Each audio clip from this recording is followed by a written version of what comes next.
الله السميع العليم من الشيطان اللعين الرجيم. بسم الله الرحمن الرحيم. الحمد لله رب العالمين، والصلاة والسلام على أشرف الأنبياء والمرسلين وأهل بيته الطيبين الطاهرين المعصومين المظلومين الغر الميامين الذين أذهب الله عنهم الرجس وطهرهم تطهيرا. اللهم صل على محمد وآل محمد.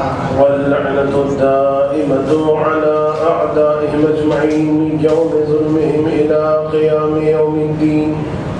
اللهم كن لوليك الحجة ابن الحسن صلواتك عليه وعلى آبائه في هذه الساعة وفي كل ساعة وليا وحافظا وقاعدا وناصرا ودليلا حتى تسكنه أرضك طوعا وتمتعه فيها طويلا.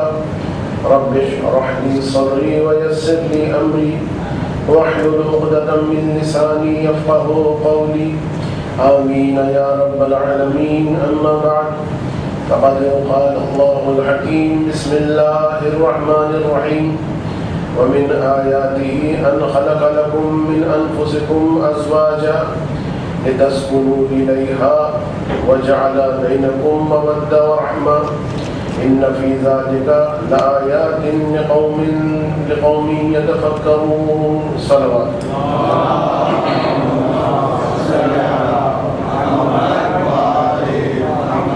سورہ مبارکہ روم کی آیت نمبر 21 کو سرنامہ کلام بناتے ہوئے ہماری گفتگو جاری ہے، لیکن اس سے پہلے جو ہمارا پہلا حصہ ہے اس سلسلے کا، یعنی نہج البلاغہ کلام مولا، اسے بیان کرنا ہے. اور اس اعتبار سے آج جس خطبے کو بیان کرنا ہے وہ خطبہ نمبر 62 یعنی 62. اور اس خطبے کے بارے میں جو ہیڈنگ یہاں پر موجود نہیں ہے مفتی جعفر حسین صاحب کے اس ترجمے میں، لیکن دیگر کتابوں میں اس کی جو ہیڈنگ ہے وہ عربی میں ہے فی المبادرۃ الی اعمال الصالح، یعنی عمل صالح کی طرف جلدی کرنا.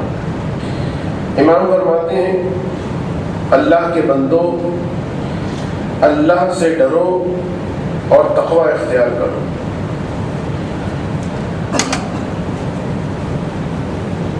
یہ جو مولانا نے فرمایا ہے جملہ، یہ در حقیقت خود ایک ایسی چیز ہے کہ جس کو قدم قدم پر مولانا نے ارشاد فرمایا ہے. تمام ائمہ نے تاکید کی ہے، قرآن نے تاکید کی ہے، تقوی اختیار کرو، اللہ سے ڈرو. اور دیکھا جائے تو انسان کی زندگی کا جو سرمایہ اصلی، یعنی جو انویسٹمنٹ سب سے بہترین ہو سکتی ہے کہ جس میں کبھی کوئی نقصان نہیں ہوگا، وہ یہی سرمایہ تقوی ہے. وہ انسان کے جو سر سے پیر تک خدا کی عطا کردہ نعمتوں میں ڈوبا ہوا ہو، کیسے ممکن ہے کہ وہ اپنے پروردگار کی خلاف ورزی کرے؟ اس کو اگر انسان محسوس کر لے تو خود بخود وہ تقوی سے قریب ہوتا چلا جائے. پھر مولا فرماتے ہیں اور موت پر اپنے اعمال کے ذریعے سبقت حاصل کرنا. اپنے اعمال کے ذریعے موت پر سبقت حاصل کرنا. بادرو کا لفظ آیا ہے، مسابقہ، تبادر، وہ والا تبادر نہیں جس کا تعلق ذہن سے، یعنی گویا انسان میں اور اس کی موت کے درمیان ایک ریس، ایک دوڑ سی لگی ہوئی ہے. جو پہلے اپنے مقصد تک پہنچ گیا وہ جیت گیا، اور جو لیٹ ہو گیا وہ ہار گیا.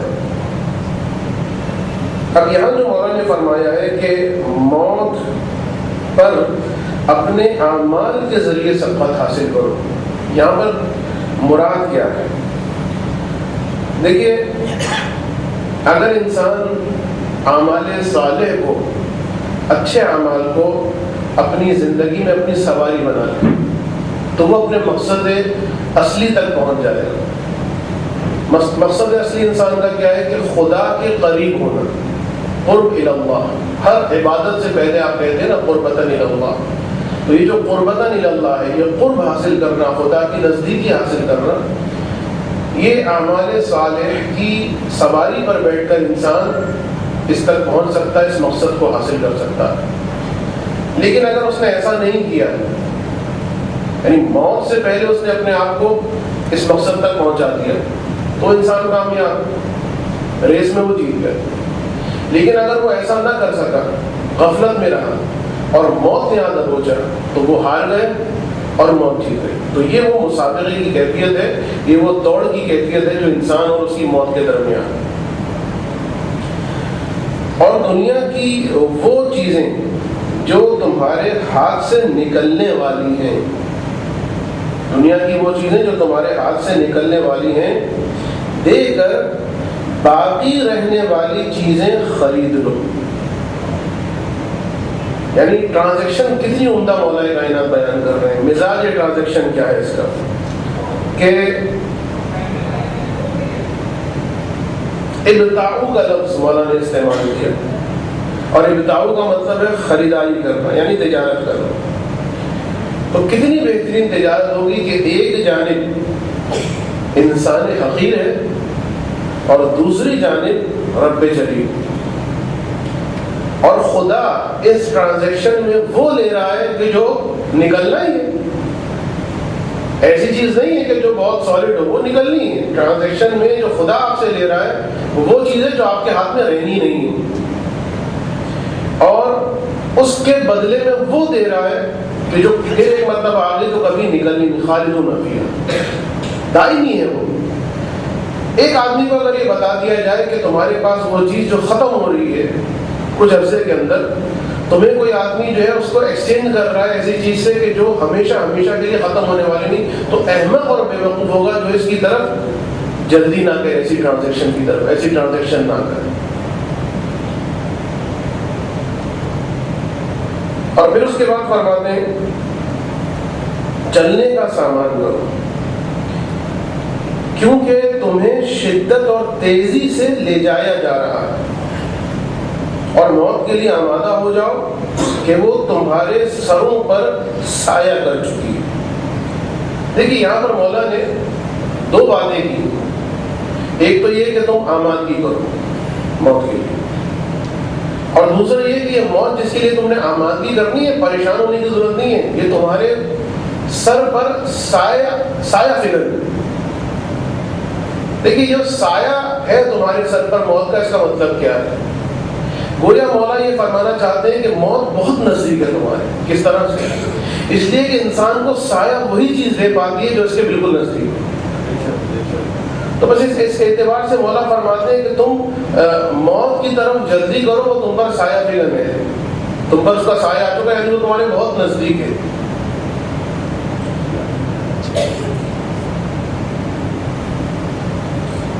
اتنی نزدیک ہے اور اتنی اچانک ہے یہ موت کہ صحیح ہو، سالم ہو، تنومند انسان، چاہے وہ مرد ہو چاہے وہ عورت، ابھی چنگا بھلا، ابھی بالکل صحیح، لیکن ایک مرتبہ ایکسیڈنٹ ہوتا ہے اور وہی بھلا چنگا آدمی، وہی اچھا خاصا تنومند آدمی، اس کی ہڈیاں ٹوٹ جاتی ہیں اور اس کا گوشت جو ہے وہ متلاشی ہو جاتا ہے، بگڑ جاتا ہے، ایک لوتھڑے میں وہ تبدیل ہو جاتا ہے ایک ایکسیڈنٹ کی وجہ سے۔ وہی آدمی جب تک رگڑ کے گر رہا تھا، یا مثلاً ہارٹ اٹیک، برین ہیمریج، ان دونوں چیزوں کے لیے کہ جو موت کا سبب بن جاتی ہیں، کوئی بہت زیادہ علتوں کی ضرورت نہیں ہے۔ ایک چھوٹی سی علت جو ہے وہ ہارٹ اٹیک، ایک چھوٹی سی علت جو ہے وہ برین ہیمریج، اور اس کو قبر کی تنہائیوں تک پہنچا دیتی ہے۔ یا مثلاً اچھو لگ جاتا، اچھو لگنا، وہ جانتے ہیں ہمارے ہندوستان کے برادران کے اچھو لگنا کسے کہتے ہیں، یعنی پانی پیتے پیتے انسان کے حلق میں پانی اٹک جائے، موت ہو جاتی ہے۔ اس سے مانا پانی کا ایک گھونٹ موت کا سبب بن جاتا ہے۔ کوئی فاسد غذا کھا لی، فوڈ پوائزننگ ہو گئی اور آگے چل کر وہ موت کا سبب بن گئی۔ تو موت جو ہے اس کے لیے آمادہ ہو جاؤ، تمہارے سروں پر اس کا سایہ آ چکا ہے۔ تمہیں ایسے لوگ ہونا چاہیے جنہیں پکارا گیا تو وہ جاگ اٹھے، اور یہ جان لینے پر کہ دنیا ان کا گھر نہیں ہے، اسے آخرت سے بدل لیا ہو، اس لیے کہ اللہ نے تمہیں بیکار پیدا نہیں کیا اور نہ اس نے تمہیں بے قید و بند چھوڑ دیا. یہ جو مولانا نے ارشاد فرمایا ہے کہ اللہ نے تمہیں بیکار پیدا نہیں کیا اور تمہیں بے قید و بند ایسا نہیں کہ چھوڑ دیا ہو، یہ در حقیقت خود اس استدلال کی جانب اشارہ ہے جو معاد کی اس بات کے لیے استدلال کیا جاتا ہے. قیامت کے استدلال کے لیے ایک دلیل لائی جاتی ہے، اسے کہا جاتا ہے دلیل حکمت.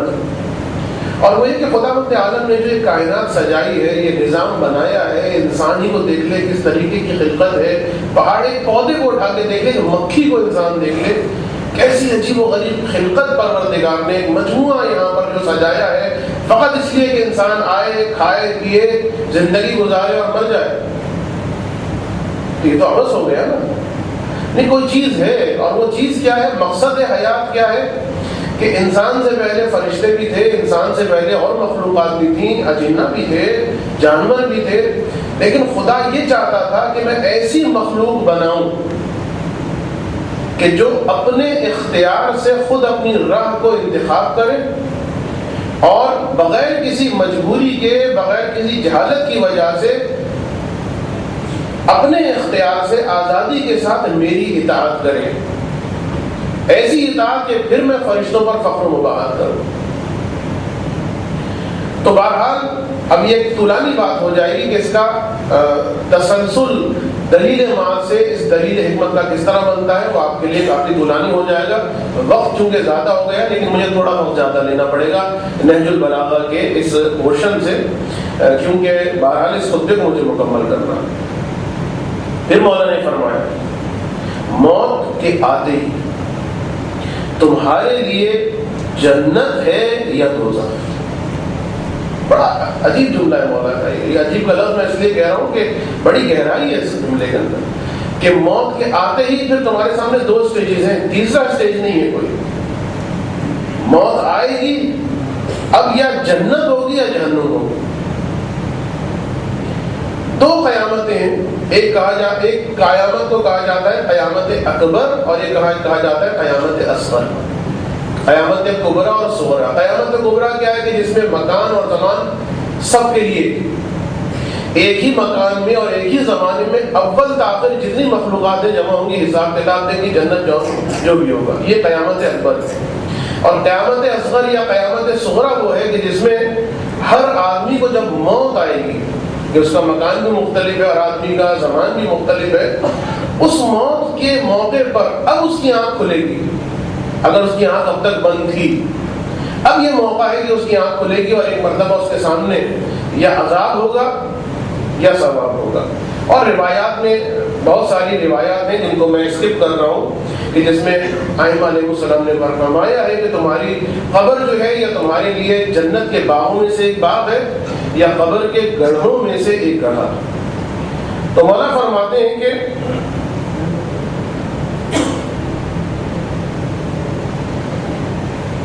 یا جنت ہے یا دوزخ. اب یہ 4-5 جملے، 4-5 لائنیں جو آ رہی ہیں اس کو ذرا توجہ سے سنیے گا. امام فرماتے ہیں وہ مدت حیات جسے ہر گزرنے والا لحظہ کم کر رہا ہو اور ہر ساعت اس کی عمارت کو ختم کر رہی ہو، کم ہی سمجھے جانے کے لائق ہے. اور وہ مسافر جسے ہر نیا دن اور ہر نئی رات لگاتار کھینچے چلے جا رہے ہو، اس کا منزل تک پہنچنا جلد ہی سمجھا جائے. اور وہ عازم سفر جس کے سامنے ہمیشہ کی کامرانی یا ناکامی کا سوال ہے، یعنی اب جو اسے کامیابی ملے گی وہ ہمیشہ کی ہوگی، پرماننٹ ہوگی، یا اب جو ناکامی ہوگی وہ پرماننٹ ہوگی. ایسے مسافر کے سامنے تو اس کو اچھے سے اچھا زاد یعنی توشہ راہ یعنی جو راستے کا سفر کا جو سامان ہوتا ہے، اچھے سے اچھا زاد مہیا کرنے کی ضرورت ہے. لہذا اس دنیا میں رہتے ہوئے اس سے اتنا توشہ آخرت لے لو جس کے ذریعے کل اپنے نفسوں کو بچا سکو. اب دیکھیے مولانا نے کیا فرمایا یہاں پر کہ ایک طرف تمہاری زندگی جو ختم ہو رہی ہے، ہر لمحے ختم ہو رہی ہے. تم جو سانس لے رہے ہو، کلمات قصار میں مولا کا جملہ ہے کہ ہر آدمی کا سانس لینا یہ ایک قدم ہے موت کی جانب. اور پھر یہاں پر دیکھیے محقق عراقی نے ایک بڑی عمدہ بات کی، اور ان کی کتاب ہے کہ جس کا نام ہے، بہت کم لوگوں نے اس کتاب کا نام سنا ہوگا، کتاب تاقدس کے نام سے ان کی کتاب ہے محقق عراقی کی. اور اس کتاب کی خوبی یہ ہے کہ اس میں صرف اشعار ہے، اشعار کی صورت میں واضح و نصیحت کی. اس کتاب تاقدس میں ایک واقعہ، ایک روایت اور ایک حکایت بیان کرتے ہیں کہ مثلاً ایک انتہائی مکار اور چالاک آدمی ایک دکاندار کے پاس گیا جس کے پاس کچھ اخروٹ رکھے ہوئے تھے، اور اس کے بعد اس سے پوچھا کہ بھائی یہ بتاؤ کہ 1000 اخروٹ کی قیمت کتنی؟ اس نے کہا 1000 اخروٹ کی قیمت ہے 10 درہم. اس نے کہا اچھا پھر یہ بتاؤ 100 اخروٹ کی قیمت کتنی؟ میں کہا واضح بات ہے، 100 اخروٹ کی قیمت جو ہے وہ 1 درہم. کہا اچھا یہ بتاؤ کہ پھر 10 اخروٹوں کی قیمت کتنی؟ کہا 10 اخروٹوں کی قیمت یہ بھی کلیئر ہے 1/10، 1 درہم کا 10واں حصہ. کہا اچھا پھر یہ بھی بتا دو کہ 1 اخروٹ کی قیمت کتنی؟ کہا اس کی کوئی قیمت نہیں. کہا یہی دے دو. اخروٹ لیا، تھوڑی دیر بعد پھر پلٹا، کہا کہ 1 اخروٹ جس کی قیمت نہیں ہو پھر دے دو. پھر دے دیا.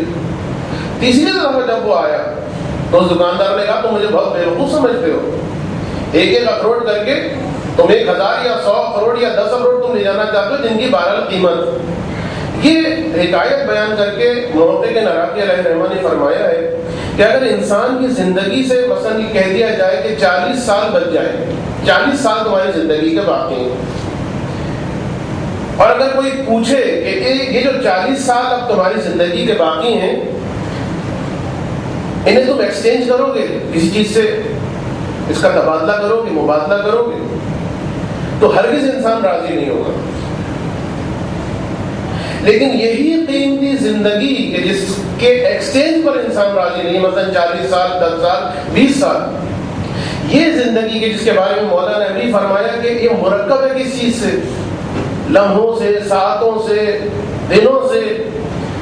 محقق عراقی فرماتے ہیں کہ اسی زندگی کے قیمتی لمحات کو کہ جو ماہوں، سالوں، ایام سے آہستہ آہستہ گزر رہے ہیں، انسان کیا ہے مفت میں، فری فنڈ میں دے رہا ہے. یہی مثال اخروٹ والی کہ جب ایک اس نے کہا تو اس نے کوئی مسئلہ نہیں ہے، لیکن جب 10 کی بات آئی اور 1000 کی بات ہے اس میں قیمت ہے.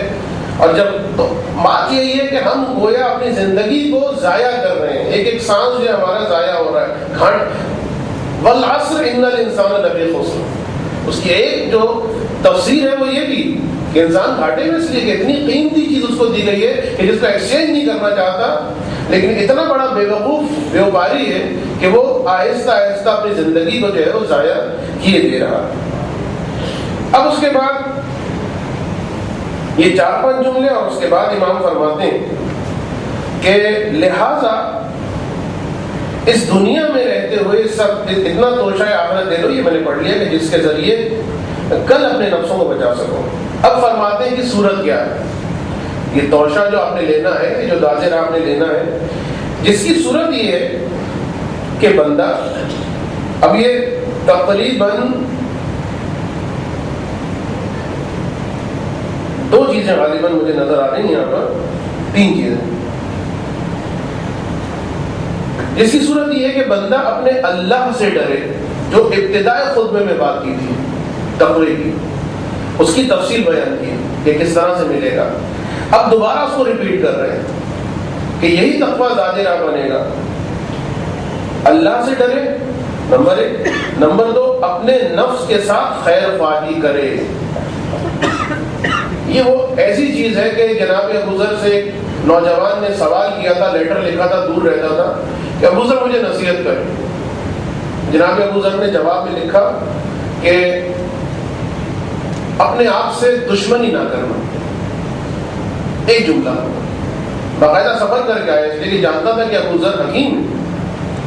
کہا ابو ذر آپ سے میں نے نصیحت مانگی تھی، آپ نے جملہ لکھا کہ اپنے آپ سے دشمنی نہ کرنا. کون بے وقوف ہوگا جو اپنے آپ سے دشمنی نہیں کرے گا؟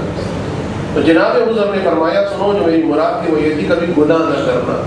اس لیے کہ انسان جو سب سے بڑا نقصان اپنے آپ کو پہنچاتا ہے، سب سے حتی موت تک پہنچ جاتا ہے، ذلیل و رسوا تک ہو جاتا ہے، گناہ کی وجہ سے ہوتا ہے۔ اگر اپنے آپ کے محبت کرتے ہو تو کبھی گناہ نہ کرنا۔ یہ ایک کلن ایک نصیحت جناب ابوذر۔ تو مولا فرماتے ہیں اپنے نفس کے ساتھ، اسی ابوذر کے نہیں، ابوذر کے استاد، اپنے نفس کے ساتھ خیر خواہی کرے، مرنے سے پہلے توبہ کو مقدم کرے، اور آخری بات کہ اپنی خواہشوں پر قابو رکھے۔ کیوں کرے یہ سب؟ اب میں جلدی جلدی پڑھ رہا ہوں۔ چونکہ موت اس کی نگاہ سے اوجھل ہے، یعنی اب دیکھیے کہ انسان بیچارہ کتنا مجبور ہے، اور اس موقع پر واقعاً اہل بیت علیہ السلام کا سہارا کتنا ضروری ہو جاتا ہے۔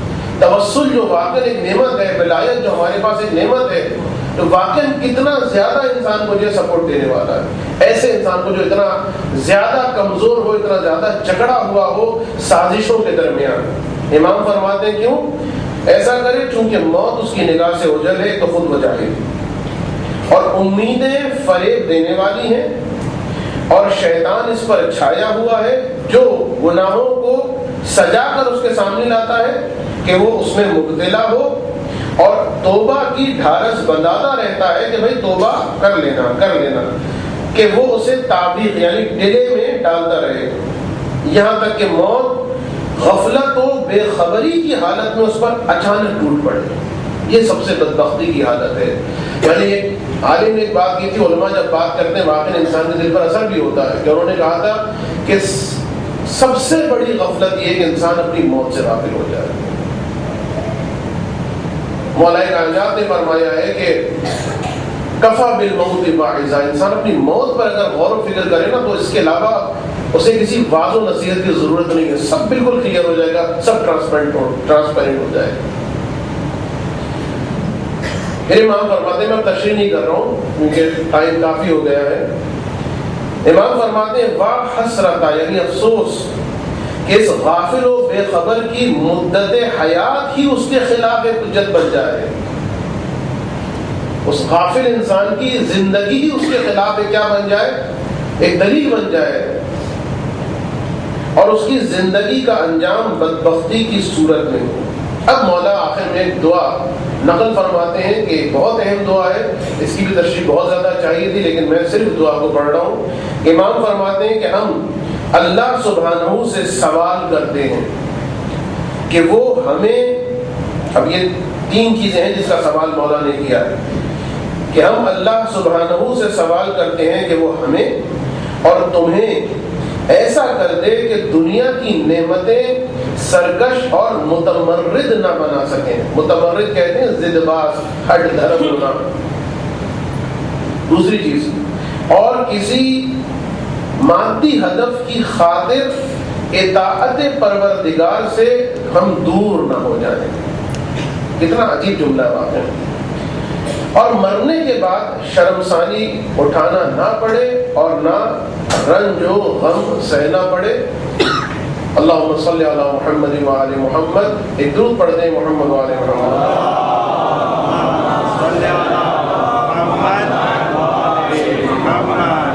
تو بہرحال یہ مولا کا خطبہ کہ جس کی جتنی تشریح کی جائے اتنی کم ہے، لوگوں نے تو کئی جلدوں کی کتابیں لکھی ہیں، لیکن وقت چونکہ میرے پاس محدود ہوتا ہے، اور آج توضیح المسائل کا وقت جو ہے وہ تقریباً ختم ہو گیا ہے۔ اس کو اچھی خبر نہ سمجھیں کہ آج توضیح المسائل جب اس کے ہو رہی ہے، نہیں، اس کو مجھے کیونکہ بتانے کے بعد اور پڑھانے کے بعد اور سمجھانے کے بعد میرے سامنے جو مسائل آئے ہیں، جو لوگوں نے پوچھے ہیں، اس سے اندازہ ہوتا ہے کہ لوگ ماشاءاللہ انٹرسٹ بھی لے رہے ہیں، اور جن بعض مسائل کو میں سمجھتا تھا کہ وہ مسائل شاید اتنے اہم نہیں ہیں، واقعی وہ مسائل بھی اہم ہیں۔ ایک مرتبہ اور درود پڑھتے ہیں محمد و آل محمد۔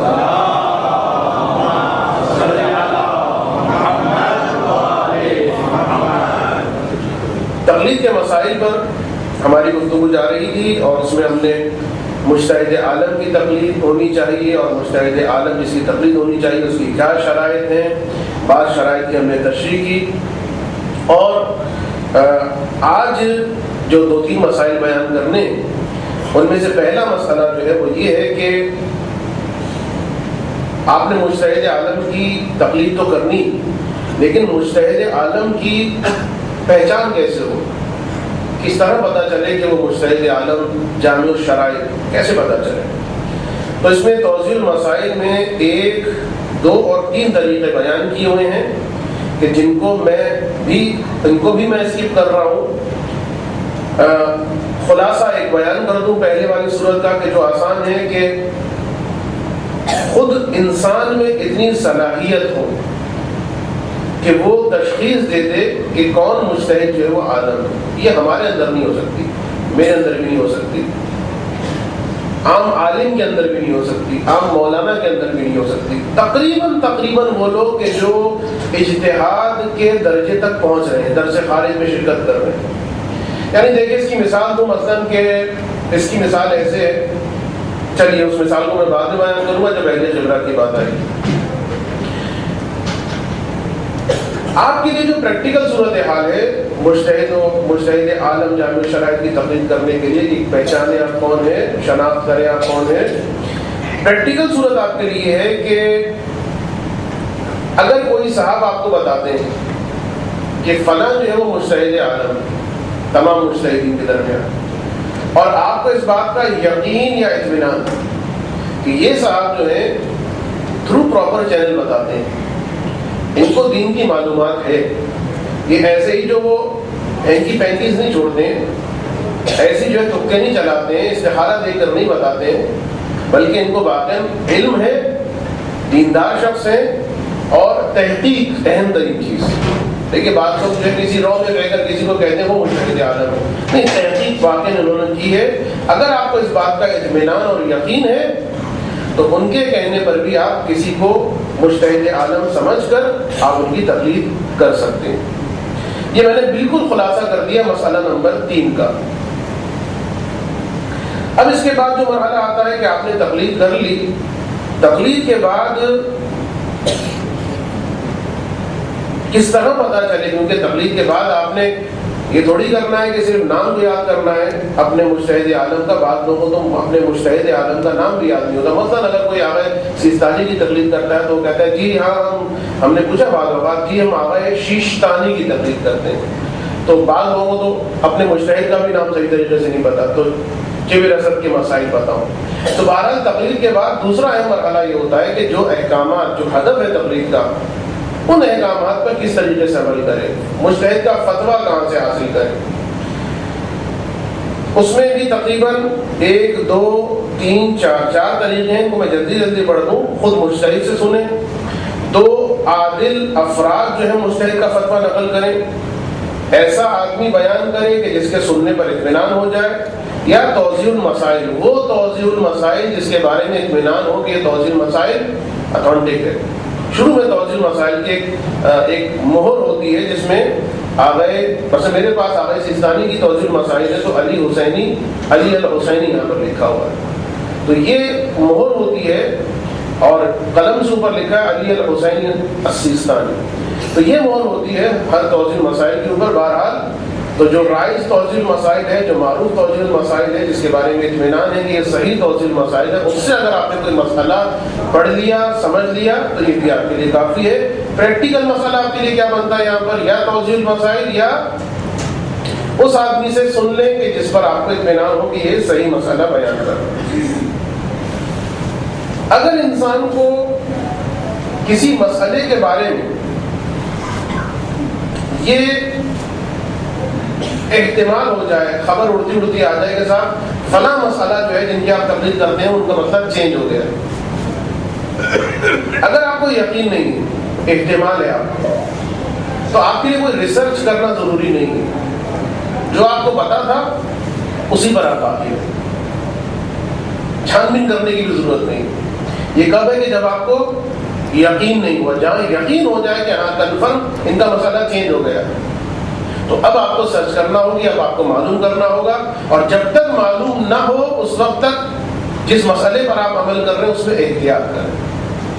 مثلا فرض کیجئے کہ آپ فلاں مسئلے کی بنیاد پر کثیر السفر تھے یا جو بھی تھے اور آپ جو ہے نماز کثیر السفر ہونے کی وجہ سے اس مائلج میں بھی آپ پوری پڑھتے تھے، روزہ بھی آپ رکھتے تھے، اب آپ کو پتہ چلا اور یقین ہو گیا، آپ کو پتہ چلا کہ صاحب مسئلہ جو ہے چینج ہو گیا، مسئلہ چینج ہو گیا ہے، اگر آپ کو شک ہے، احتمال ہے، کوئی مسئلہ نہیں، آپ ابھی اپنے مسئلے پر عمل کریں، جو آپ پوری نماز پڑھتے تھے یا روزہ رکھتے تھے اسی کو کنٹینیو کریں۔ لیکن ونس آپ کو یقین ہو گیا کہ کنفرم چینج ہو گیا مسئلہ، تو اب کیا کریں گے آپ؟ سب سے پہلے آپ اس مسئلے کو معلوم کریں گے، اور جب تک معلوم نہیں ہو رہا اور یہ مسئلہ پیش آ جائے، اسی مائلج پر جانا ہے تو اب آپ احتیاط پہ عمل کریں گے۔ احتیاط پر عمل جو کریں گے، نماز میں احتیاط یہی ہوگی کہ نماز آپ پوری بھی پڑھیں گے اور نماز آپ قصر بھی پڑھیں گے۔ روزے میں احتیاط بھی ہوگی، اس لیے کہ سفر کی حالت میں روزہ رکھنا حرام ہے۔ یہاں احتیاط کیا کریں؟ نہیں، یہاں پر احتیاط یہ ہے کہ سفر کی حالت میں روزہ نہیں رکھیں گے، اور اگر مسئلہ معلوم ہو گیا کہ سفر کی حالت میں اس صورت میں روزہ نہیں رکھنا تھا تو پھر تو فبیہا، اور معلوم ہوا کہ نہیں سفر کی حالت میں روزہ رکھنا تھا تو آپ نے روزہ نہیں رکھا، اور بعد میں آپ نے کیا کیا، اس کی قضا کرنی ہوگی۔ اور فرض کیجئے کہ آپ کو اس وقت تک معلوم ہی نہیں ہوا، اور فرض کیجئے کہ آپ کے لیے ایسی سچویشن پیدا ہو گئی کہ اب آپ کے لیے روزہ رکھنا واجب ہو گیا، یعنی اب آپ کو پتا ہے کہ میں قضا روزے نہیں رکھ پاؤں گا، تو اس صورت میں آپ کو یہ کرنا پڑے گا کہ ابھی تک آپ کو معلوم نہیں ہوا ہے کہ مسئلہ کیا تھا، آپ کو پھر بھی روزوں کی قضا جو ہے احتیاط کی نیت سے کرنا پڑے گی۔ اور اس کے علاوہ کچھ مسئلے اور آپ کی زحمتوں کو تمام آغا فرماتے ہیں، میرے پاس جو توضیح مسائل آغا سیستانی کی ہے، اور ان کے علاوہ اگر کوئی مجھ سے مسئلہ پوچھنا چاہتا ہے، مثلا کوئی مقلد ہے آغا خوری کا، یا کوئی مقلد ہے امام خمینی کا، یا کوئی مقلد ہے آغا رہبر کا، تو مجھ سے الگ سے آگے پوچھ لے، اس کو انشاءاللہ میں جواب دینے کی کوشش کروں گا۔ کون سے مسئلے ہم یاد کریں؟ پوری توضیح مسائل A to Z؟ نہیں، یہ ضروری نہیں۔ وہ مسائل یاد کرنا واجب ہے، اگر نہیں یاد کیے تو حرام، سستی، غفلت، جو بھی آپ نے نہج البلاغہ میں سنا۔ وہ مسائل یاد کرنا واجب ہے کہ جو مسائل انسان کو پیش آتے رہتے ہیں۔ مثلا اگر آپ کو ابھی حج کے مسائل یاد کرنے کی ضرورت نہیں، ابھی مثلا آپ کو جہاد کے مسائل یاد کرنے کی ضرورت نہیں، لیکن امر بالمعروف کے مسائل میں آپ کو یاد کرنا ضروری ہے، اس لیے کہ امر بالمعروف مولانا کا کام نہیں، سب کا کام، کب واجب ہوتا ہے کب واجب نہیں ہوتا اور ساری چیزیں۔ یا مثلا نماز، وضو، کتنی مسٹیکس، کتنی غلطیاں، حتیٰ جو لوگ عمرے پر جا رہے ہوتے ہیں، بات آ گئی ہے تو میں ہمیشہ کا اپنا رونا رہوں کہ جو لوگ عمرے اور حج پہ جا رہے ہوتے ہیں، واقعی بعض اوقات ان کو روکنا پڑتا ہے، مت جائیے بھائی، عمرے پر جانا تو میں پہلے بھی کہہ چکا ہوں اور بھی خطرناک ہے۔ اور الحمدللہ بعض مومنین نے اس کو سنا اور توجہ کی اس کی جانب، اور واقعاً خدا ان کی توفیقات میں اضافہ کرے کہ انہوں نے واقعاً سیریسلی اس مسئلے کو کہ ہم عمرہ کرنے جا رہے ہیں تو بہرحال پھر صحیح عمرہ کریں۔ تو اس میں ایک بڑا مسئلہ یہ آتا ہے کہ صاحب اس میں آپ کی اگر نماز غلط ہے تو بہت پرابلم ہے، اس لیے کہ جو سب کچھ چھوڑ دیجیے، ایسا پرابلم جو طواف النساء میں پیش آتا ہے، اس میں ہر کوئی آدمی پریشان ہو جاتا ہے، اور یہ طواف النساء والا مسئلہ جس میں کہ بیوی حرام ہو جاتی ہے، صرف اس کے لیے نہیں ہے، یاد رکھیے گا جو شادی شدہ ہو، جو غیر شادی شدہ بھی، ایون وہ اگر غلطی کرتا ہے اور طواف النساء یا نہیں کیا یا غلط کیا، نماز طواف النساء مثلا غلط پڑھ گئی، تو اس کے لیے مسئلہ کیا ہے کہ اسے خود جانا پڑے گا یا نیابت، کو سارے مسائل بعد میں آئیں گے، لیکن اس وقت تک اس کے لیے، یعنی اگر وہ شادی کرے گا، شادی صحیح ہے، نکاح صحیح ہے، ہاں یہ بھی مجھے دیکھنا پڑے گا، معذرت سے میں نے جلدی میں کہہ دیا کہ نکاح صحیح ہے، یہ چیک کرنا پڑے گا، لیکن سپوز اگر نکاح صحیح بھی ہے تب بھی بہرحال وہ جو حقوق زوجیت ہے ان کو ادا کرنے سے پہلے یہ ذمہ داری جو طواف النساء اور نماز طواف کے جو دونوں مل کر ایک چیز بنتے ہیں، یہ غلط تو وہ غلط، وہ غلط تو یہ غلط، تو نماز طواف النساء یعنی نماز کب صحیح ہوگی؟ وضو صحیح ہوگی، اور وضو میں جو غلطیاں ماشاءاللہ ہمارے یہاں ہوتی ہیں، یعنی جو مسٹیک سمجھ میں نہیں آتا ہمارے پاکستانی اور ہندوستانی کرتے ہیں، نہیں سمجھ میں آتا کیوں کرتے ہیں۔ احرام کھولا نہیں ہے اور خواتین جو دے دبا کے تیل بالوں پر ملتی ہیں، احرام کھولا نہیں اور اس کے بعد نہ معلوم کیا کچھ ہوتا ہے، وہ تو تفصیل میں بیان کرنے بیٹھ گیا۔ تو کہنے کا مطلب یہ ہے کہ غلطیاں بہت زیادہ ہوتی ہیں، اور ان غلطیوں کی وجہ سے بڑی بڑی عبادتیں جو ہیں وہ ہماری باطل ہو جاتی ہیں۔ تو بہرحال وہ مسائل کے جو روزمرہ پیش آتے رہتے ہیں، یا اور بھی سخت عبارت کہ جن مسائل کے بارے میں احتمال ہے کہ اگر میں نے ان کو نہیں سمجھا تو مجھے گناہ میں مبتلا ہو جاؤں گا. بزنس، بینکنگ کے مسئلے میں تو زبان بولتے ہوئے ڈر لگ رہا ہوتا ہے، اس لیے کہ ویٹو ہو جاتا ہے انسان کے خلاف. چھوڑ دیجیے ابھی بینکنگ کے مسئلے کو، ویسے ہی آپ کا جو کام ہے وہ بہت تلخ ہو چکا ہے. کام یعنی آپ کا منہ کا ذائقہ.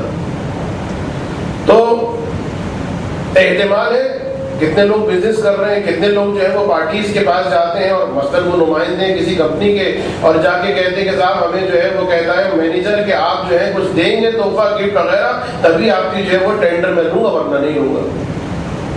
پتہ ہی نہیں ہے مسئلے کا. تو بہرحال جو مسائل پیش آتے ہیں کہ جن کے بارے میں حتیٰ احتمال ہو کہ میں ترک واجب یا فعل حرام میں اس میں مبتلا ہو جاؤں گا، ان کو سیکھنا واجب ہے.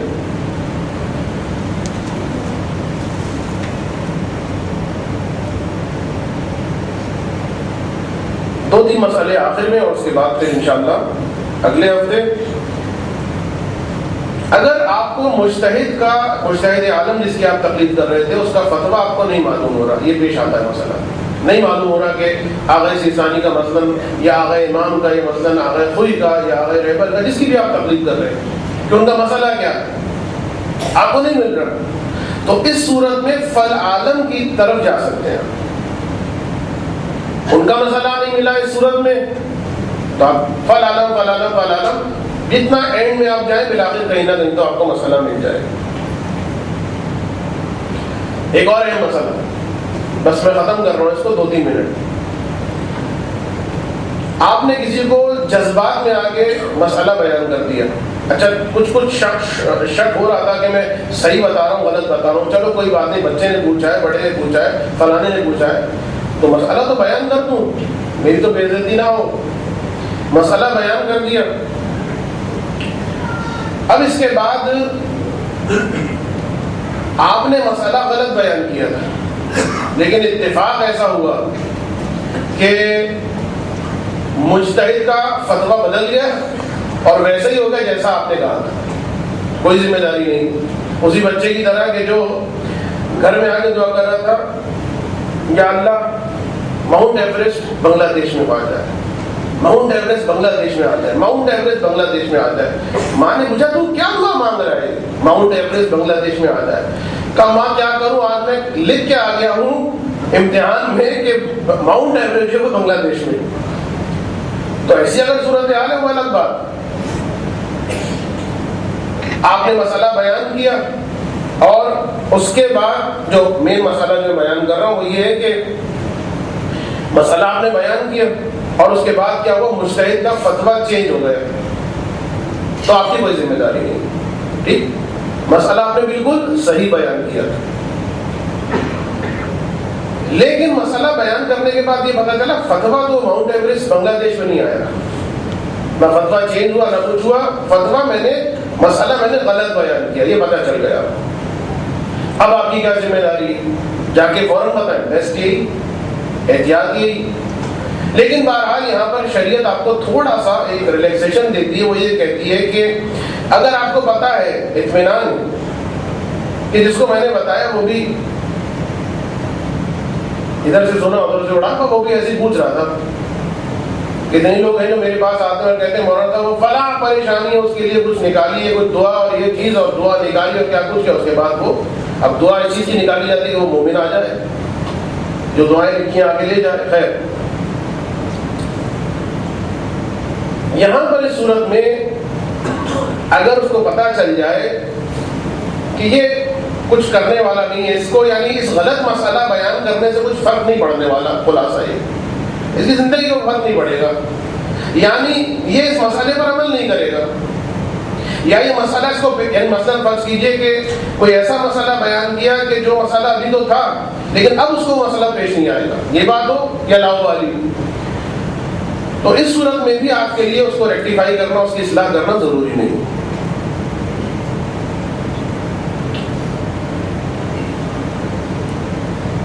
لیکن اگر آپ کو یہ پتا چل جائے کہ جو میں نے غلط مسئلہ بیان کیا ہے اس کی وجہ سے وہ شخص جو اس کی ذمہ داری ہے اس پر غلط عمل کرے گا، یعنی غلط طریقے سے عمل کرے گا. میں نے غلط مسئلہ بیان کر دیا.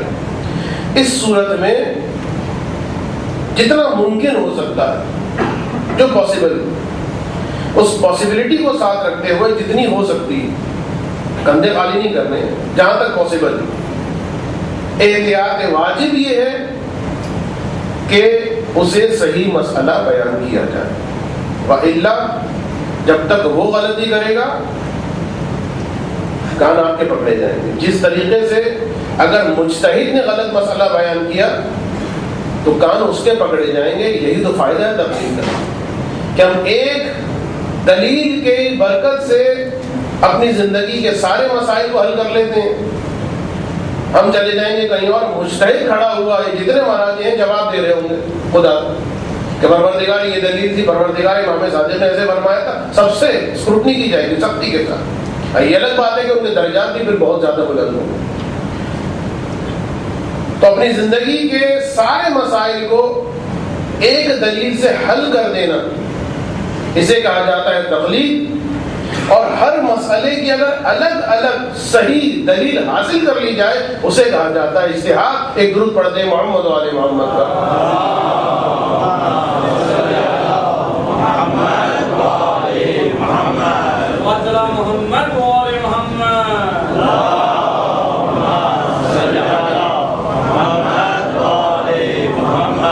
مومنین ماشاء اللہ اب میکسیمم حد تک جتنا آنے تھے اتنا آ گئے.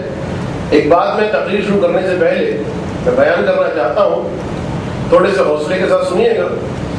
اور وہ یہ کہ ابھی آپ کو محسوس ہوا ہوگا، اس لیے کہ بعض اوقات میرے ساتھ بھی پیش آتا ہے مسئلہ کہ اشارہ کنایا کر کے کوئی آدمی کچھ کہہ کے چلا جاتا ہے. اچھا یہ نہیں ہوا، وہ کیوں نہیں ہوا، یہ فلاں چیز کیوں ہو گئی، اور اس کے بعد وہ چلے گئے اور ہم سوچتے رہے. تو بدھ کا دن جو گزرا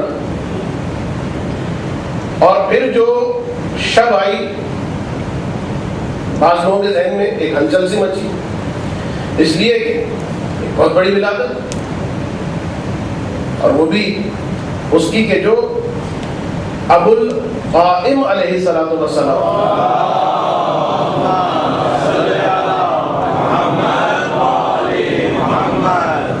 شب ولادت امام یزداں. یہاں پر بالکل خاموش، تو یہاں پر پھر ایک مجلن ہوتی. اب یہاں جا رہے ہیں تو پیچھے مولانا کیا ہوگا، آپ کو کچھ خبر نہیں ہوئی. اچھا وہ بھی مسئلہ کھڑا ہو گیا کہ کہیں پر مثلا اب دیکھیے روایتیں تو بہت ساری ہیں نا، ضعیف بھی ہیں، کمزور بھی ہیں، معتبر بھی ہیں، معروف بھی ہیں، مشہور بھی ہیں، اشر بھی ہیں، بہت ساری روایتیں. لیکن مثلا بعض روایتیں ایسی ہیں کہ جن کا یعنی نہیں سمجھ میں آتا کہ کہاں سے نکالی. مثلا چلیے نکالی کہیں سے بھی، میں نہیں کہہ رہا، لیکن اس مثلا روایت کی بنیاد پر مثلا کوئی مجلس ہو گئی. اب سوال کیا جا رہا ہے کہ بھائی کیوں نہیں مجلس ہوئی، آپ نے کیوں نہیں رکھی مجلس.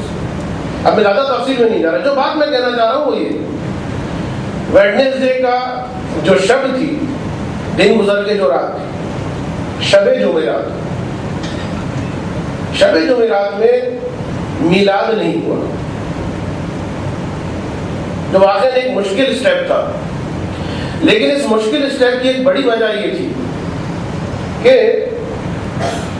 میں نے 15 سال حضرت معصومہ قم سلام اللہ علیہا کے پڑوس میں گزارے.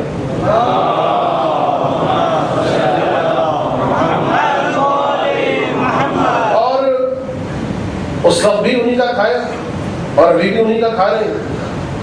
تو کم سے کم میری جرأت نہیں ہوئی، اس لیے کہ دو معروف اور مشہور تاریخیں آپس میں کولائڈ کر رہی ہیں.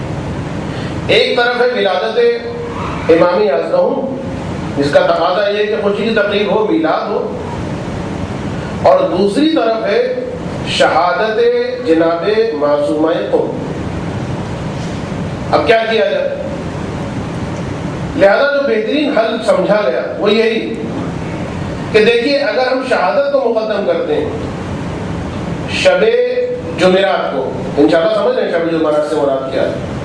شب جمعرات کو اگر ہم شہادت مناتے ہیں جناب معصومہ قم، تو مسئلہ یہ ہے کہ پورے مسقط میں تقریباً جہاں جہاں امام بارگاہیں وہاں پر ولادت مولا بنائی جا رہی ہے. تو ایک بڑا عجیب سا لگتا ہے کہ آپ نے 2 اینٹ کی اپنی مسجد الگ بنا لی کہ ہر طرف میلاد ہو رہا ہے, خوشیاں منائی جا رہی ہیں, اور آپ جو ہے یہاں پر مسائل پڑھ رہے ہیں. اچھا, اب اس کے بعد مشکل یہ ہے کہ میلاد منایا جائے. مینجمنٹ تو کہہ رہی تھی, میرا دل نہیں مان رہا, اس لیے کہ میں نے کہا کہ 15 سال جناب معصومہ. اور یہ بتا دوں کہ روایتیں شہادت کی بھی اور ولادت کی بھی مختلف ہیں. معتبر ترین روایتیں جو ہیں, جو سب سے زیادہ مشہور ہیں, ان کا سمجھنے کے جو کانفلکٹ ہو رہا ہے وہ اسی تاریخ میں ہوا. تو اب اس اعتبار سے مناسب میں نے یہ سمجھا اپنی ناقص عمل کے تحت کہ میلاد کا ثواب اس طریقے سے لیا جائے کہ آج تھوڑا سا تذکرہ اپنے موضوع کا, اور اس کے بعد پھر امام یازدہوں کا تذکرہ, اور اس کے بعد ابھی تک یہ میں نے کہا نہیں ہے مینجمنٹ کو, لیکن میری ریکویسٹ ہے کہ انشاءاللہ العزیز اگلی شب جمعہ اسی انداز میں کہ کچھ اپنی بات اور پھر تذکرہ شہزادیے ہو اور ان کے مسائل. تو یہ میرے خیال میں ایک مناسب طریقہ میں نے سمجھا. اب میں یہ نہیں کہوں گا آپ سے کہ کوئی سجیشن باکس لگا ہوا ہے یا اپنی سجیشن آتے ہیں, اس لیے کہ سجیشن آنا شروع ہو گئی تو میں کچھ بھی نہیں کر پاؤں گا, پھر مجھے استخارہ نکالنا پڑے گا جو بالکل غیر معقول انداز ہوگا اس مسئلے کے لیے. تو لہٰذا جو سوچا گیا وہ یہی سوچا گیا کہ شب ولادت میں چونکہ شب شہادت آ رہی تھی, لہذا وہ شب شہادت اس کا احترام, لیکن بہرحال ایک امام کی ولادت ہے, اور اس کے اعتبار سے آج کی شب کچھ تذکرہ اسی, آج ہم یہ نہیں کہہ رہے کہ شب ولادت ہے, یعنی شب ولادت نہیں بلکہ امام کے میلاد کی مناسبت سے کچھ تذکرہ امام کی ذات بابرکت کا ہوگا, اور انشاءاللہ پھر اگلے شب جمعہ کو شہزادی قرب کا تذکرہ ہوگا. ایک درود پڑھ دیں آپ محمد والے محمد.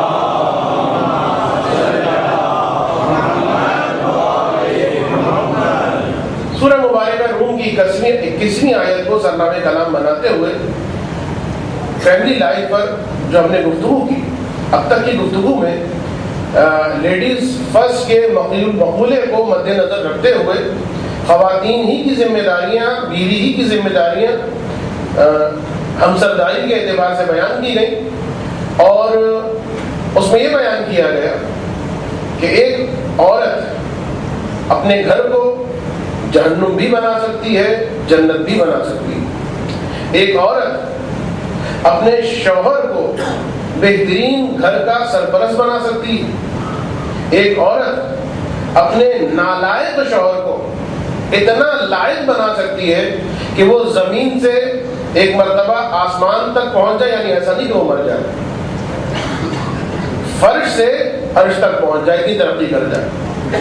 تو یہ ساری چیزیں عورت کے ہاتھ میں.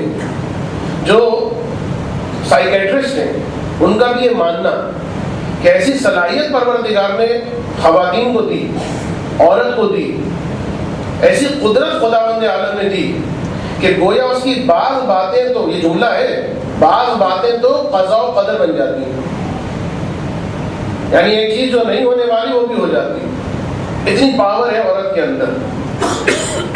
اب اس اعتبار سے کچھ باتیں ہوئیں اور یہ بیان کیا گیا کہ سب سے زیادہ ذمہ داری عورت ہی کی بنتی. برا نہ مانے خواتین, شوہروں کی بھی ذمہ داری آئیں گی, اور اس اعتبار سے بہت ساری باتیں جو اس وقت مجھ سے پوچھی جا رہی ہیں یا پہنچائی جا رہی ہیں, تو وہ انشاءاللہ چونکہ بہت سارے سوالات جو میرے پاس اس ضمن میں آئے وہ ایسے ہیں کہ جن کے بارے میں آنے والی تقاریر میں روشنی ڈالوں گا, تو لہٰذا الگ سے ان کا جواب دینے کی ضرورت نہیں ہے.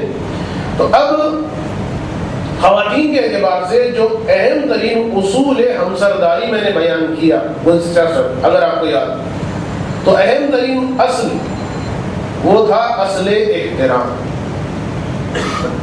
ہر آدمی اپنا احترام چاہتا ہے. مرد کے لیے سب سے زیادہ خطرناک بات یہ ہے کہ ایک عورت, ایک بیوی اس کی انسلٹ کرے. اور انسلٹ میں بھی میں نے بتایا کہ سب سے زیادہ خطرناک اور آسان چیز اس کو یوز کیا جاتا ہے وہ ہے زبان. اور زبان میں بھی تانے. تمہیں تو کچھ آتا نہیں اور وہ سارے تانے میں دوبارہ ریپیٹ کرنا نہیں چاہتا کہ واقعی ایک عورت ان زبان کے ذریعے سے گویا اپنے گھر کو قبر بنا رہی ہے, اپنے گھر کو جہنم بنا رہی ہے. علاج کیا؟ علاج یہ کہ دیکھیے اس بد زبانی کی اہم ترین وجہ یہ ہوتی بعض اوقات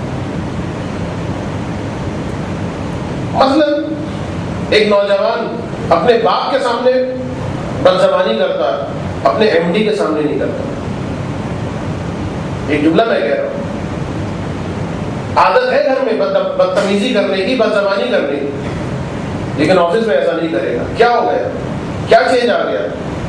چینج یہ آ گیا کہ وہ سامنے ایم ڈی, اس کی ریسپیکٹ, جہاں پر ریسپیکٹ ہوگی وہاں پر خود بخود آواز دھیمی ہو جائے گی, وہاں پر خود بخود بہت ساری چیزیں جو ہیں وہ دب جائیں گی. ایک مسئلہ جو سلیکشن آف اسپاؤس میں نے بیان کیا تھا, جہاں پر ایج ڈفرینس کی میں نے بات کی تھی کہ لڑکے اور لڑکی میں کتنا ایج ڈفرینس ہونا چاہیے, وہاں پر میں نے بیان کیا تھا کہ آئیڈیل ڈفرینس جو ہے وہ 4-5 سال کا ہے. یہ بہت اہم اور پریکٹیکل نقطہ ہے. اس کے جو بہت کم ڈفرینس والے ہوتے ہیں وہ تو میرے بالکل ہم ایج یا عمر ہے, تو لہٰذا بہت جلدی جو ہے, کیونکہ خواتین جو ہوتی ہیں عقل کے اعتبار سے جلدی بالغ ہو جاتی ہیں اور مرد جو ہے وہ عقل کے اعتبار سے دیر میں بالغ ہوتا ہے, اور اس اعتبار سے وہ عقل کے اعتبار سے بھی حاوی ہوتی ہے, اور پھر چونکہ عمر کا اتنا ڈفرنس نہیں ہے تو یہ پریکٹیکل بات کہ وہ رسپیکٹ بھی نہیں دیتی. اور اگر عمر کا ڈفرنس ہو, دیکھیے میں 8, 10, 15 سال کے ڈفرنس کی بات نہیں کر رہا, 20 سال کے ڈفرنس کی بات نہیں کر رہا کہ جہاں پہ وہ مثلاً اس کا بڑا بھائی لگے یا چھوٹی بہن لگے, ایسی کوئی صورتحال نہیں, لیکن ڈفرنس 4-5 سال کا ہی صحیح ڈفرنس ہونا چاہیے. اس سے کم ایک روب جو ہے مرد کا باقی رہتا ہے. عورتیں برا نہ منائیں, اس روب سے مراد کیا ہے وہ بتاؤں گا بات. تو احترام اگر مرد کا باقی ہے تو پھر عورت کی زبان خود بخود دبی رہے گی. بد زبانی کی ایک اور اہم ترین وجہ کہ جو ختم کر دیتی ہے مرد کی شخصیت کو, بڑے بڑے اقدام کرنے پر مجبور کر دیتی ہے, وہ ہے غصہ. اور غصے کے اعتبار سے میں صرف یہ بیان کروں گا کہ دیکھیے غصہ اس کی وجہ کو تلاش کیا جائے کہ مجھے غصہ کیوں آتا ہے. اگر میڈیکل وجہ ہے, بلڈ پریشر کا مسئلہ ہے تو اس کو چیک کریں, اور اگر کوئی اور وجہ ہے تو اس کو چیک کریں. یہ ایک تفصیلی اور طولانی بات ہو جائے گی جس میں جانا نہیں چاہتا. ایک نسخہ بتا دیتا ہوں کہ جب شوہر بدتمیزی کرے, شوہر غصے میں ہو, آپ کو غصہ آ رہا ہو اور آپ غصہ کرنا چاہتی ہیں, تو ایک نسخہ ہے غصے کو دبانے کا نہیں. وہ کیا؟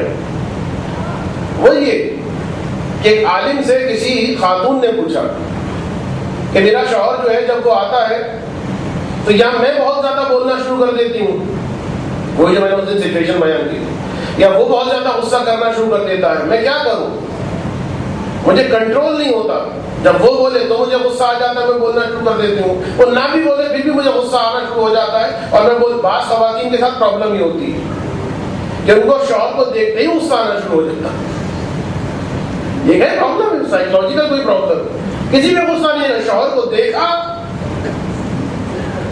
ایک نفسیات کے ماہر نے کہا تھا کہ خواتین جتنے اور لوگوں سے خوش اخلاقی سے بات کرتی ہیں, اگر اس کا نصف بھی وہ اپنے شوہر کے لیے استعمال کریں تو بہرحال اس عالم سے اس نے سوال کیا اور اس عالم حکیم نے جواب یہ دیا کہ تم ایسا کرو, میں تمہیں ایک دعا دے دیتا ہوں, لیکن یہ دعا جو ہے تمہیں اس وقت پڑھنا کہ جب تمہیں غصہ آ رہا ہو یا تمہارے شوہر کو غصہ آنے والا ہو کہ پھر تمہیں غصہ آ جائے. تم نے کرنا صرف اتنا, پانی کا گلاس لو, یہ دعا جو ہے اس کو پڑھ کے اس پانی کے گلاس پہ پھونک دو اور پھر کچھ پانی پی لو, حلق سے نہیں اتارنا. اصل جو نسخہ ہے اس کا راز ہے اس کو حلق سے نہیں اتارنا. پھر کیا کرنا ہے, کام منہ میں پانی رہنا چاہیے. حلق سے اتر گیا اثر ختم ہو گیا, اثر چاہتی ہو تو منہ میں رہنا چاہیے. ایک مرتبہ اب وہ شوہر آیا، اس کو غصہ محسوس ہوا ہے، دیکھا کہ شوہر کے مزاج کچھ بدلے ہوئے ہیں، گئی اور جلدی سے جا کے اس نے دعا پڑھی، پانی پہ پھونک ماری اور اس کے بعد پانی تھوڑا سا منہ میں رکھ لیا۔ اب اس کے بعد شوہر بول رہا ہے غصے میں، اب یہ کچھ کہنا چاہتی، خیال آیا کہ نہیں عالم صاحب نے کہا تھا کہ اگر پی لیا پانی تو اثر نہیں ہوگا، بولنا چاہتی ہے لیکن ایک مرتبہ جو ہے وہ کیا کرے، بولے گی تو پانی ہے باہر جائے گا حلق کے اندر، خاموش۔ ایک دن اس طرح، 2 دن اس طرح، 3 دن اس طرح، کچھ دنوں کے بعد اس کو پریکٹس ہو گئی کہ اگر شوہر غصے میں بولے تو مجھے خاموش رہنا کس طرح چاہیے۔ اور جب شوہر نے دیکھا to every action there is an equal and opposite reaction، شوہر نے دیکھا ارے میں اتنی بدتمیزی کر رہا ہوں، اتنی بکواس کرتا ہوں، جو کچھ آفس کا غصہ ہے جو میں اس پر اتار دیتا ہوں، یہ ساری باتیں آئیں گی، لیکن یہ کتنی صابرہ، بول کے نہیں دے رہی، یا کتنا اپنے آپ کو اس نے چینج کر لیا، یقیناً میری محبت میں یا بچوں کی محبت میں یا گھر کی محبت میں بڑی سیکریفائس کر رہی ہے۔ اب شوہر نے خود کو کنٹرول کرنا شروع کیا، مسئلہ حل ہو گیا۔ اور ایک مرتبہ درود پڑھنے محمد صلی اللہ علیہ وسلم۔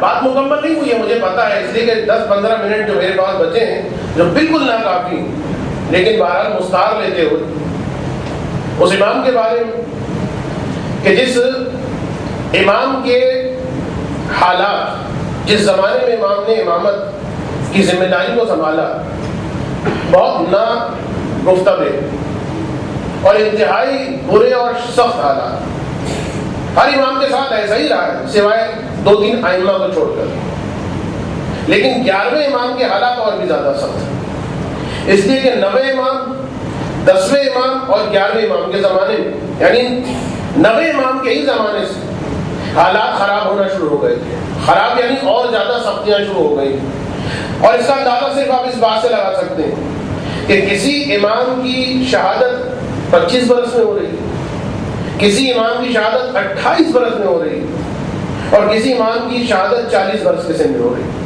تو اتنی جلدی یعنی ایک بڑا لمحہ فکریہ ہے تاریخ کے لیے کہ 1 صدی کے اندر 3 معصوم اماموں کو شہید کر دیا، 1 صدی کے اندر 3 معصوم اماموں کو، لیکن اس برے حالات کے اندر، اور خاص طور پر 11ویں امام کے حالات تو سب سے زیادہ برے ہیں، یعنی ان تینوں اماموں کے حالات بہت شدید، اور ان تینوں میں بھی 11ویں امام کے حالات بہت زیادہ شدید۔ وجہ کیا ہے؟ وجہ تو ایک وجہ یہ ہے کہ خود عراق کے اندر اہل بیت کے چاہنے والے بہت زیادہ آرگنائز ہو چکے تھے، اور اب عباسیوں کو خوف تھا اس بات کا کہ چونکہ یہ ہماری حکومت کو تو جائز نہیں سمجھتے، کسی وقت بھی ہمارے خلاف کوئی نہ کوئی ایکشن لے سکتے ہیں، لہذا جتنا ہو سکتا ہے جو ان کی مین فگر ہے اسے یا جیل میں ڈال دو یا نظر بند کرو یا شہید کرو، ایک وجہ یہ۔ اور دوسری وجہ یہ 11ویں امام پر پریشانیوں کی، بہت زیادہ پریشانیوں کہ 28 برس کے کم سن میں شہید کر دیا گیا۔ وجہ یہ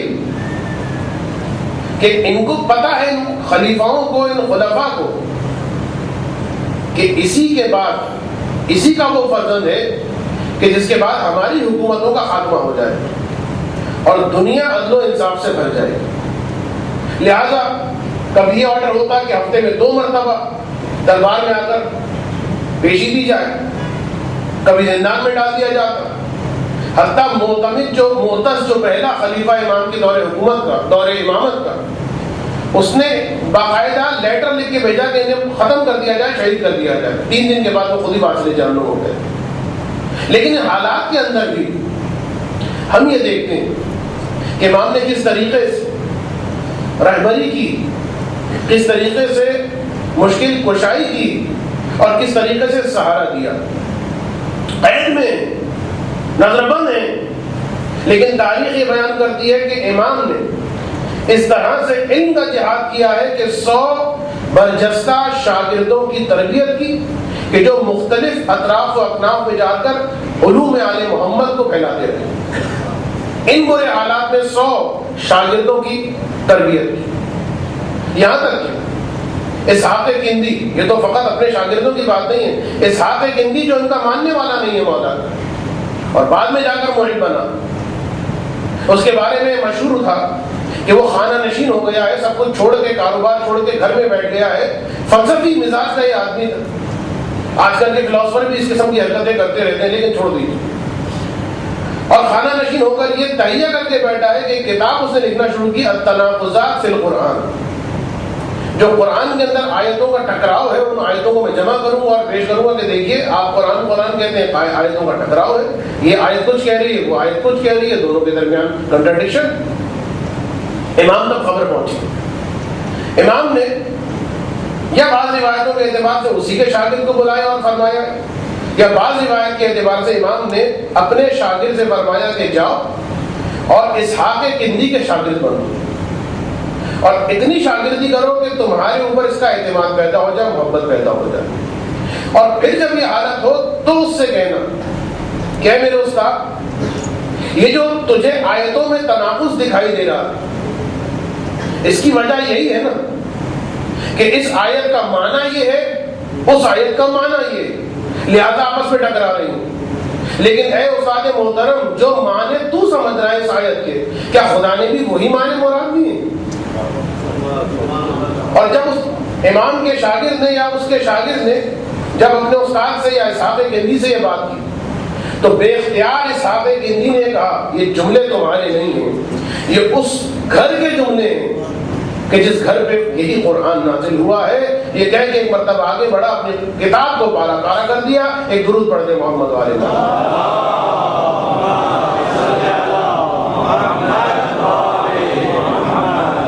اس پراشوب حالات میں اپنے چاہنے والوں کو اس طریقے سے سہارا دیتے ہیں. ایک تو وہ واقعات کہ جن کا بیان کرنے کا موقع نہیں رہا کہ زائرین آئے ہیں زیارت کے لیے اور امام غلام کو پہلے بھیج دیتے ہیں خط لکھ کر کہ جا کے ان سے کہہ دو. گھر کے باہر کھڑے، بیت الشرف کے باہر کھڑے تھے زائرین، صرف اس لیے کہ امام آئیں گے. کچھ پتہ نہیں کب زندان میں چلے جائیں، کچھ پتہ نہیں کہ کب نظر بند ہو جائیں. جیسے ہی امام باہر آئیں گے ہم ایک مرتبہ امام کی خدمت میں، امام کے قدموں میں یا امام کا احترام. غلام نے خط پہنچایا اور خط میں امام نے لکھا تھا کہ جس وقت میں گھر سے باہر نکلوں خبردار مجھے سلام نہ کرنا، خبردار میرا احترام نہ کرنا، اس لیے کہ تمہاری جانوں کو خطرہ. اور انہی پرآشوب حالات میں سہارا دیا. خبریں خوش یا بشارت دی تو اس طریقے سے کہ ایک امام کا چاہنے والا راوی گھبرایا ہوا امام کے پاس آیا اور ہاتھ جوڑ کر کے عرض کرتا ہے مولا میں کیا کروں، حالات ایسے ہو گئے کہ میں سوائے آپ پر درود بھیجنے کی، سوائے آپ کے دشمنوں سے بیزاری کرنے کی، گوشہ نشین ہو کر گھر کے کونے میں بیٹھ کر اور سوائے آپ کے مسائل پر رونے کی، مولا میں کچھ اور نہیں کر پاتا، اس سے زیادہ کی میری قدرت نہیں. یعنی وہ یہ سوچ کے آگے بڑھا ہے، گھبرایا ہوا ہے، یہ سوچ کے آگے بڑھا کہ میرا مولا پریشانی میں ہے، مصیبت میں، میں ناچیز ہی صحیح لیکن کوئی تو امام کی مدد کرو. تو باقاعدہ یہ جملہ کہتا ہے کہ مولا مجھے خوف ہے قیامت میں میرے ساتھ کیا ہوگا. امام فرماتے میں نے اپنے باپ سے سنا، میرے باپ نے اپنے جد سے سنا ہے کہ جو بھی ان حالات میں اپنے امام پر درود بھیجتا رہے اور گھر کے کونے میں بیٹھ کر ہم اہل بیت کے دشمنوں سے اظہار برات کرتا رہے تو خدا اس کی آواز کو فرشتوں تک پہنچاتا ہے. فرشتے استغفار کرتے ہیں اور پھر یہ کہتے ہیں فرشتے کہ پروردگارا صلوات اللہ علی ھذا عبدک، کہ پروردگارا تیرا درود اور سلام ہو اس بندے پر کہ جو قدرت نہیں رکھتا لیکن جتنی قدرت ہے وہ اس قدرت پر عمل کرتا. خدا کہتا ہے کہ فرشتوں گواہ ہے نا، میں نے اس بندے کو نیک بندوں میں شامل کر لیا اور اس کے گناہوں کو میں نے معاف کر دیا. امام زمانہ بلند تر صلوات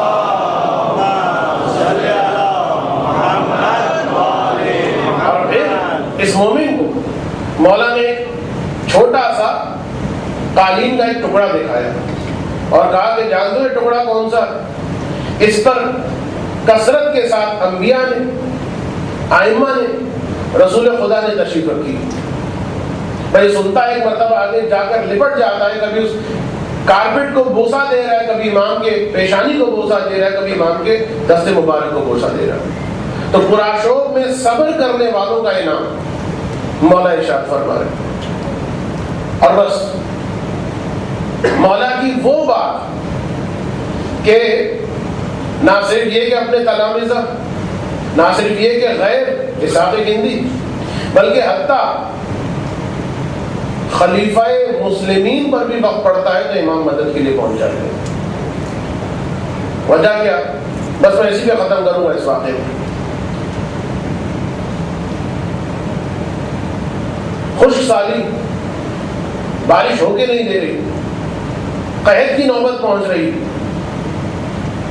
اسقف اعظم جاسلیق عیسائی راہب اپنے 3 راہبوں کو ساتھ لے کر میدان میں آتا، مسلمانوں کو یہ کہتا ہوا کہ بھئی کیا پریشانی ہے؟ بارش نہیں ہو رہی، ابھی بارش ہو جاتی۔ اب سارا مجمع جو نماز استسقاء بھی پڑھ رہا ہے، جو دعائیں بھی مانگ رہا ہے، بھئی باران رحمت کیسے ہوگا؟ اس لیے کہ جو باعث رحمت ہے وہ زندان میں ہے۔